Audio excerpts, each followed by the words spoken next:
Just a couple of days ago, I threw a fight party for the Errol Spence Jr. versus Terence Crawford welterweight unified undisputed championship fight, man, between Errol Spence and Terence Crawford. And I gotta explain to y'all my thoughts on the fight. I haven't been on the channel for a while, but I want to get out here. I'm on a bike today. Got my Kawasaki Ninja ZX6R out here. We're gonna ride around for a little bit. I want to give my thoughts on the fight, man. I threw a fight party. I was hella busy with that, trying to put that together. And man, what the hell was that? Like, really and truly, what the hell was that? I mean, I gotta be totally honest with you. I understood Terence Crawford was a skilled fighter. I talked about him a lot on this channel. And I understood that he got the skills set to be able to win a fight of that magnitude against a guy like Errol. But in my personal opinion, I did not expect for Errol Spence Jr. to come out there and look the way he looked in that fight. I mean, it just looked terrible. He did not look like himself. And I got to tell you, man, after that car accident, something changed about Errol Spence Jr. And I don't know if that's the same guy, man, but any way you want to look at it, that is not the same guy. His mannerisms, his attitude, the man came out of a car accident and got 20 years of tattoos in one night. Like, I don't know what's going on. I don't know what kind of underground cloning facility they pulled this guy up out of. But that's not the Errol Spence Jr. I know, and that's nothing to take away from Terence Crawford. Hell of a fighter, stand-up guy, class act. And I want to give my thoughts. We're going to ride around. I got some, a few places I got to go, man. But I want to give my thoughts in this video about the Errol Spence Jr. and Terence Crawford fight. Man, I was sick for days, man. I gotta be honest. I mean, all right, here we go. What up? What's going on, y'all? This your boy, Get a Mic. Much love, peace, and blessings to everybody checking into the video. I'm out here on the bike today, and while we ride, I want to give a little bit of my thoughts about that fight. I gotta be honest, I was not expecting that big of a one-sided ass whooping from Terence Crawford. I just wasn't.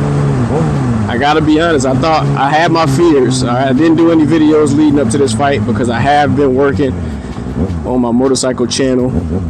I've been working, doing videos on that channel. So if y'all wanna kick it with your boy whenever I'm not on gym boxing, y'all can come on over to my other channel. It's just called Get a Mic. It's called Get a Mic, so you can go on YouTube and go search that and follow me over there. Also, you can follow me on Instagram at GetAMic24. But yeah, man, what the hell was that? I mean, from the beginning of that fight, Errol Spence Jr. came out. He was not looking like himself. And I thought, I mean, in my personal opinion, I thought in the Danny Garcia fight, he looked terrible. And when I mean terrible, I mean he did not look like the Errol Spence Jr. of old. The Bundu days, the Chris Algieri, even when he fought Porter. He just didn't look the same, man. I never seen, and I don't want to take any, like I said before, I don't want to take anything from Terence Crawford. I think the dude is skillful as hell. I always knew it and I always said it. But I think the one thing that surprised me the most in this fight is how unathletic Errol Spence looked. Like, what the hell was that? I've never seen him look that bad before.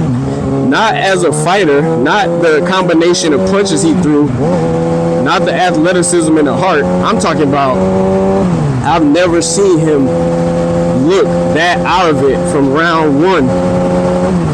He just never looked like himself. I mean, when you really think about it, if Terence Crawford, let's just say Terence Crawford is super good, he's super skilled, he's super talented.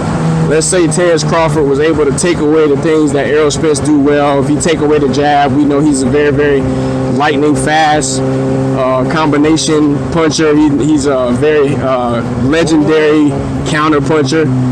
We understand and know all of these things about Terence Crawford and how well this guy is as a technical boxer. We understand these things, and it looks like I gotta go around here. So let's say, for instance, all of that stuff is true, where Terence Crawford was able to just take away what Errol Spence do well. I didn't even see Errol Spence ever in the fight get a chance to impose anything he wanted to do from the start. And I'm not talking about the fact that Terence Crawford was able to just counterpunch him or make him make him scared to throw or anything like that. Errol Spence Jr. just did not look in any way, shape, or form like himself. I mean, he just didn't. Jabs wasn't even his.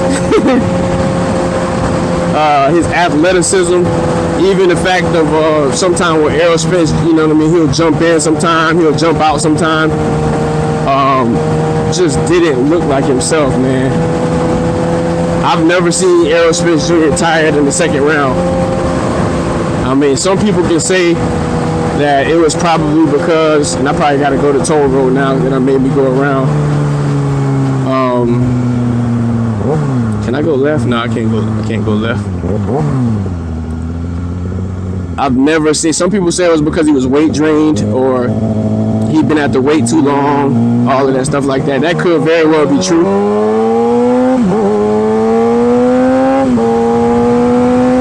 But at the same time, man, I can't believe what I saw. I can't, and I'm pretty sure a lot of y'all feel the same way,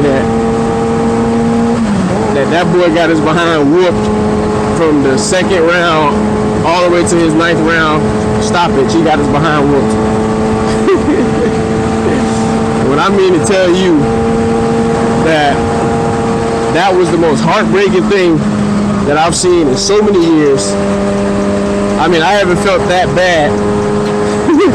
I haven't felt that traumatized in sports since probably back in 2004 when my Los Angeles Lakers got beat by the Detroit Pistons. I haven't felt that bad since that day. And I mean, it almost felt like a superhero died.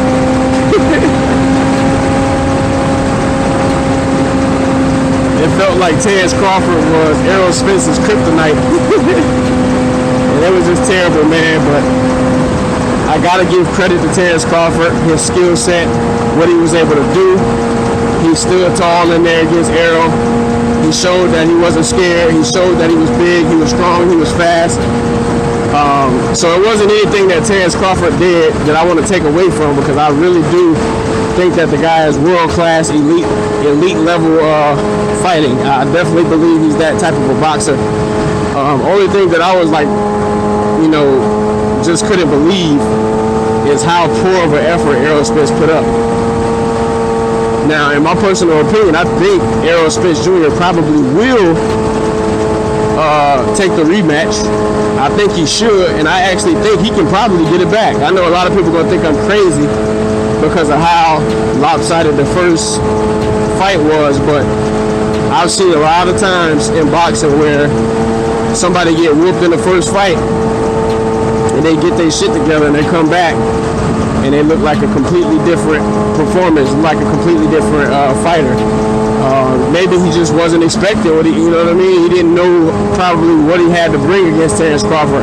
And even leading up to this fight, it almost sounded like he was trying to just do the exact same thing he always do. And you can't do that when you're fighting against a guy of the caliber of Terence Crawford with that type of a high-level skill set. I mean, everybody been saying Terence Crawford is a #1 pound-for-pound guy. I've been hearing that for the last 5 years, that he's the #1 pound-for-pound guy. And it showed, but Errol Spence Jr. and Derrick James, they got to come up with something. And they got to figure out a plan of how to come at this thing differently this time, you know? They gotta figure out a way to really put together everything Errol Spence is able to do and make adjustments, you know what I mean? So that's why I feel like, and if they do get a rematch, I feel like this time between the fights is going to be the adjustment, you know what I mean? Which I feel like with Derrick James was supposed to draw up a game plan to where he had that adjustment. If Terence Crawford was this big, or if Terence Crawford was this fast, they were supposed to get all that stuff squared away in training camp. So this way, whenever Errol Spence gets himself into trouble and he ain't looking too good, you know, they can come back to the corner and say, okay, that's not working, let's do this. But I mean, every single thing Errol Spence tried to throw at Terence Crawford wasn't working. every single thing he tried to throw at Terence Crawford wasn't working. But the only thing I will say is I do give credit to Errol Spence for his heart. I give him the credit for his heart. He's definitely a world-class athlete. He's definitely a world-class fighter. And he showed that he wasn't going to give up. I mean, my boy was about ready to die in that ring. He was not going to stop. Even if he was getting his ass whooped, he still kept pushing forward. And I understand that there are certain times in the fights in the past where Errol Spence Jr. was losing the fight and he found a way to press through. But I also seen fights where Errol Spence Jr. showed all different types of skill set and athleticism. I've seen where Errol Spence showed that he, let me see if I can do this real quick. All different types of fights where Errol Spence showed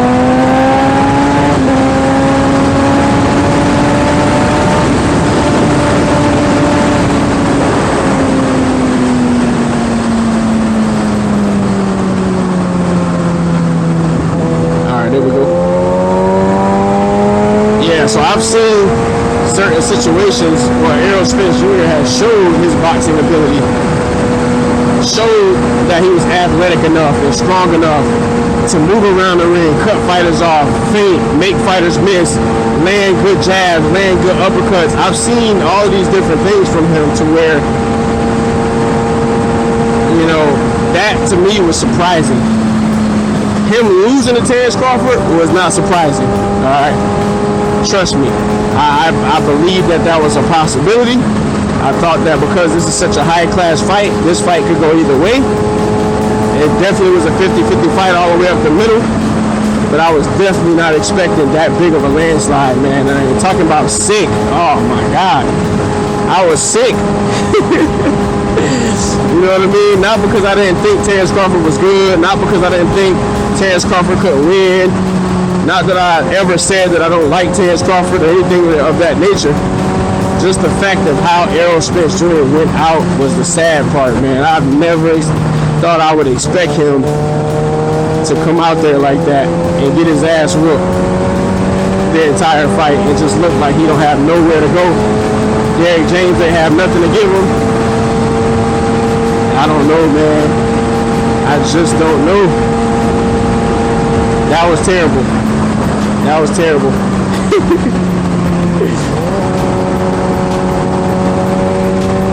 I don't know, man. PBC ain't looking too good out here in these streets, man. You got Jamal Charlo, he's getting called out. You got after the fight, you got Jamal Charlo out here getting slapped by Caleb Plant. Like, these boys out here taking some big L's this week, and it ain't looking too good, man. But like I said, I do believe Errol Spence will take the rematch. I think he should take the rematch. Even if he loses again, I think he should put up a better showing for himself, man. That was ridiculous. I do think he should. I think he will take the rematch, and I think he will put up a much better fight, man, in my personal opinion. I think he'll be able to do that. So, I don't know, man. I just wanted to jump in here real quick, give a quick video of my thoughts of the fight. Never thought I'd see Errol get his ass whooped that bad. I mean, I thought it was possible he'd lose, man, but that was just ridiculous. But anyways, I ain't gonna keep ranting on about it. It is what it is. He lost. We'll see if he'll come back and get another one in there, man. But that's all I got for this video. Much love, peace, blessings, and I'll be out of here. Peace.